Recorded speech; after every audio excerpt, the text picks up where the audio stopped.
வணக்கம் நண்பர்களே. நிறைய பேர் தொடர்ந்து கேட்டுகிட்டே இருந்தீங்க, அக்கா முன்னாடி மாதிரி ஏன் தொடர்ந்து வீடியோ வந்து டைமுக்கு வரமாட்டேங்குது அப்படின்னு நிறைய பேர் கேள்வி கேட்டிருந்தீங்க. அதுக்கு முக்கியமான காரணம் நான் இருக்கிற இடமும் ஒரு முக்கியமான ஒரு காரணமாக அமைஞ்சு போச்சு. இங்கே வந்து பார்த்தீங்கன்னா அதிக வெயில், அதாவது உஷ்ணம் வந்து அதிகமாக இருக்குது. இப்போ நம்ம ஊரை காட்டிலும் நான் இருக்க ஊரில் வந்து பார்த்தீங்கன்னா வெயிலோட தாக்கம் பயங்கரமாக இருக்கும்.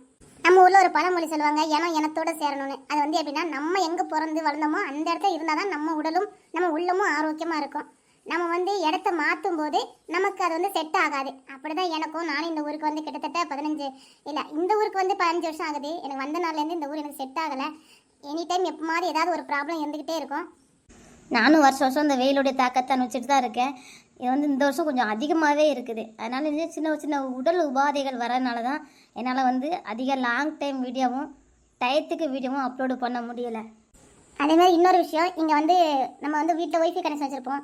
நம்ம ஊரில் ஒரு விஷயத்த வேலைக்கு சொன்னோன்னா உடனே காசு கொடுத்தாலும் வேலை முடியும். இங்கே அப்படி இல்லை. நம்ம பணம் கொடுத்தாலும் டயத்துக்கு வேலை முடியாது. நெட்டு கனெக்ஷன் கட் ஆகி ஒரு வாரத்துக்கு மேலே ஆகுது. நாங்களும் பணத்தையும் வரி வணங்கியாச்சு, எல்லாம் பண்ணி பார்த்துட்டோம். அந்த டயத்துக்கு வந்து யாருமே ஒரு ப்ராப்பராக வந்து வேலை செய்ய மாட்டானுங்க. நம்ம ஊரே மாதிரி இல்லை. நெட்டு கனெக்ஷன் வேறு சுத்தமாக இல்லை. நான் ஃபோனில் இருக்க நெட்டை வச்சு கஷ்டப்பட்டு தான் பண்ணிக்கிட்டு இருக்கேன். அது என்ன ஆகுதுன்னா, நேற்றுலாம் கல்யாண கனவு போடும்போது 6 மணிக்கு அப்லோடு பண்ணிவிட்டு எனக்கு நைட்டு 11:30 தான் முடிஞ்சிருக்கு. வெறும் 27 நிமிஷம் வீடியோ இப்படி பண்ணினேன். இதனால தான் நான் வந்து வீடியோ அப்லோடு பண்ணலை. நம்ம வந்து ஒருத்தவங்களுக்கு பணத்தை கொடுத்து வேலை தான் செய்ய வைக்க முடியும். அவங்க வந்து செய்ய மாட்டேங்கிறாங்க. ரொம்ப கஷ்டமாக இருந்துச்சு. பிள்ளைங்க படிப்பு விஷயமா வெளியில் அலையிறது, இந்த மாதிரி நிறைய விஷயங்கள் வந்து எனக்கும் ப்ராப்ளங்கள் வரதுனால தான் என்னால் தொடர்ந்து வீடியோ பண்ண முடியல. நிறைய பேர் திட்டவும் செஞ்சாங்க, ஒழுங்காக வீடியோ போட முடியாதா, ஒழுங்காக ஏதாவது ஒன்றை பண்ணு அப்படின்னு ரொம்ப அட்வைஸ்லாம் பண்ணாங்க. அதான் ஏன் சூழ்நிலை அவங்களுக்கு தெரியாதுல்ல. புது ஸ்டோரி எதுக்காக இந்த நேரத்தில் நான் அப்லோடு பண்ணேன்னா, அது வந்து ஒரு 20-25 நிமிஷம். ஏன்னா விரும்பி பார்க்குறவங்க மட்டும் தான் பார்க்க போகிறாங்க. அதிக டைம் நம்ம பண்ண வேண்டாம். அறவே வீடியோ போடாமல் இருக்கிறதுக்கு புது வீடியோவை நம்ம சீக்கிரமாக முன்னுக்கூட்டி ஆரம்பிச்சிடலாம். ஏன்னா பின்னாடி ஆரம்பிக்க வேண்டியதான், கொஞ்சம் முன்னோட்டி ஆரம்பிச்சிருவோம். இந்த டயத்தில் ஆரம்பிச்சிருவோம்னா நான் ஆரம்பித்தது.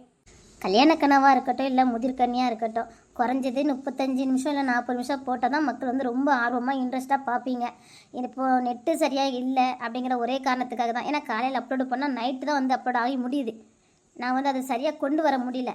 அதனால தான் இப்போ டைமிங் வந்து கொஞ்சம் கம்மியாக இருக்குது. நெட்டு பிரச்சனைனால தான். இதை இன்றைக்கி எப்படியும் நான் சரி பண்ணிடுவேன்னு ஒரு நம்பிக்கை இருக்குது. முடிஞ்சிட்டுனா நான் கண்டிப்பாக எப்பவும் போல் வழக்கம் போல் எல்லா வீடியோவும் அதிக டைம்லேயும் கரெக்ட் டயத்துக்கும் வந்துடும். நிறைய பேர் முதிர்கண்ணியும் கல்யாணக்கணும் ரொம்ப விரும்பி பார்ப்பீங்க. அவங்களுக்கு இதுக்கான ரீசன் தெரிஞ்சே ஆகணும். அது சொல்ல வேண்டிய கடமை என் கடமை. இல்லை நிறைய பேர் நினச்சிடக்கூடாது, என்ன மாற்றிட்டாங்களா டைமிங்க, இல்லை டைமை குறைச்சிட்டாங்கன்னு எதுவுமே நீங்கள் நினச்சிடக்கூடாது. நிறைய பேருக்கு அந்த குழப்பங்கள் இருக்கும். அதை கமெண்டில் தெரிவிக்க முடியாது. சில பேருக்கு சரி பாவம் அக்கா கிட்ட போய் இதை கேட்டு ஏன் கஷ்டப்படுத்தணும்னு நிறைய சகோதரிகள் நீங்கள் நினச்சிட்டு இருப்பீங்க. உங்களுடைய உள்ளுணர்வு எனக்கு தெரியும். அதனால தான் நானே வந்து இதை சொல்லிட்டேன். உண்மையிலே எனக்கு கிடைச்ச சப்ஸ்கிரைபர் வந்து நிறைய நான் பார்த்துருக்கேன். என்னுடைய மனநிலையை வந்து சரியாக புரிஞ்சுருப்பாங்க. டக்கு டக்குன்னு கேள்விகளை கேட்க மாட்டாங்க. அதுக்காக அவங்க கேள்வி கேட்குறதுக்காக நானும் சொல்லாமல் இருந்தால் அவங்க என் மேலே வச்சிருந்த அன்புக்கு அர்த்தமே இல்லாமல் போயிடும். இதுதான் ரீசனு. நெட்டு பிரச்சனை கொஞ்சம் உசுணும். இந்த வீடியோ வந்து எப்படின்னா, எடிட் பண்ணும்போது எந்த ஒரு சின்ன ஊசியோட சவுண்டு கேட்டால் கூட நம்மளுக்கு வீடியோவில் கேட்டுரும். ஃபேன் சத்தமோ இல்லை சின்ன சின்ன சத்தமோ எதுவுமே ஒரு பூச்சி கிச்சு கிச்சுன்னு சொன்னாலும் அது வீடியோவில் வந்து அப்லோட் ஆயிடும். அந்தளவுக்கு ஒரு நுணுக்கமான இந்த மைக் வந்து இருக்கும் பார்த்துக்காங்க. அதனால தான் ஃபேன் சத்தம் இருக்கக்கூடாதுங்கிறதுக்காக ஃபேனை வேறு ஆஃப் பண்ண வேண்டியிருக்கு. இவ்வளோ உஷ்ணத்தில் நான் ஃபேனை வேறு அமைச்சிட்டு தான் உட்காரணும். நான் சொல்ல போனால் அந்த ஹீட் எப்படி இருக்கும்னா, பக்கத்தில் நெருப்பு தணல் கிடக்குன்னு வச்சுக்கோங்க, டக்குன்னு எரிஞ்சிட்ருக்கு. நம்ம பக்கத்தில் போய் உட்காந்தா எவ்வளோ வெக்க அடிக்குமோ அதே வெக்க தான் இப்போ அடிச்சிட்ருக்கு. அதில் தான் உட்காந்து வீடியோ எடிட் பண்ணுறேன். கண்டினியூவாக பண்ண முடியல. அப்படி வேத்து அப்படி ஃபுல்லாக ட்ரெஸ்ஸஸ்லாம் அப்படி நினைஞ்சு தான் நான் எந்திரிச்சு வெளியில் வருவேன்.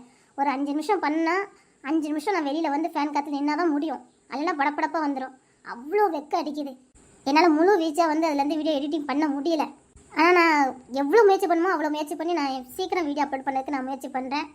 அதே மாதிரி நம்மளுடைய நியூ ஸ்டோரி புது கதைகளுக்கும் உங்களோட உண்மையான ஆதரவையும் அன்பையும் தருவீங்க நான் நம்புகிறேன்.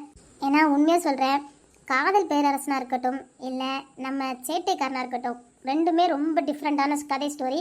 சேட்டைக்காரன் ஆரம்பத்தில் தான் உங்களுக்கு வந்து அவர் வந்து சேட்டை பண்ணுற மாதிரியும், அதாவது இந்த கதை எப்படின்னா 80-90களில் ஒரு இளைஞன் ஒரு பொண்ணுங்க எப்படி இருப்பாங்க அப்படிங்கிறத மையப்படுத்தி எடுத்த கதை. அப்போல்லாம் ஆணாக இருக்கட்டும் பெண்ணாக இருக்கட்டும் ரொம்ப இன்னசென்ட்டாக இருப்பாங்க. நிறைய பொது காரியங்கள் வந்து உங்களுக்கு தெரியாது. இப்போ வந்து நமக்கு மொபைல் இருக்கிறனால எல்லாருமே கற்றுக்கிட்டோம். அப்போல்லாம் அப்படி இல்லை. வீட்டில் டிவி கூட இருக்காது. சினிமாங்கிறது எட்டாத கனியாக இருக்கும். இந்த மாதிரி சில விஷயங்கள் தெரியாதனால அவங்களுக்கு நிறைய விஷயங்கள் தெரியாது. ஆனால் நிறைய உண்மையாகவும் நேர்மையாகவும் இருப்பாங்க. நிறைய விஷயங்களை ஓப்பனாக பேச மாட்டாங்க. அதுதான் உண்மையான ரீசனு.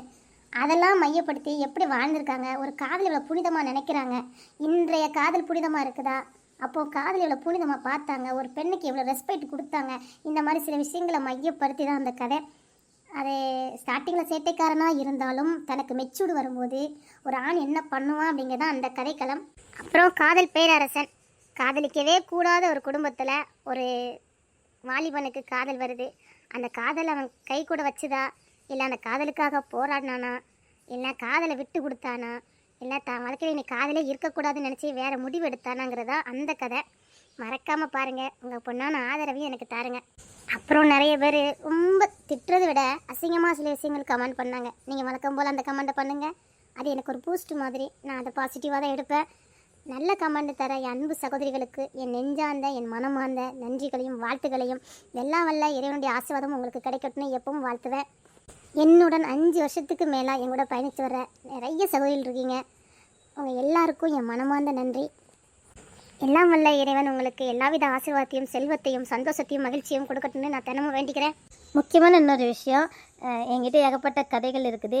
சின்ன சின்ன சேனல் வச்சு நடத்துகிறவங்களுக்கு, இல்லைன்னா ஷார்ட் ஃபிலிம் எடுக்கிறவங்களுக்கு கதைகள் வேணும், இல்லை இந்த மாதிரி வேணும், எமோஷ்னல், லவ், த்ரில்லிங், இந்த மாதிரி எந்த ஒரு கதைக்களம் வேணும்னாலும் என்கிட்ட நீங்கள் தாராளமாக கேட்கலாம். இல்லை இப்போ நான் பாதி கதையோடு நிற்கிறேன், எனக்கு அடுத்து மூவ் பண்ண தெரியலை, இதை நான் அடுத்து நல்லபடியாக கொண்டு போகணும்னு நினைக்கிறவங்களும் என்னை டேம் பண்ணுங்கள். அப்புறம் கதை நிறைய என்கிட்ட இருக்குது, வேணுங்கிறவங்க தாராளமாக வாங்கிக்கோங்க. நம்ம கதையை பார்க்குறவங்களுக்கு தெரியும் நம்முடைய கதை திறமையை.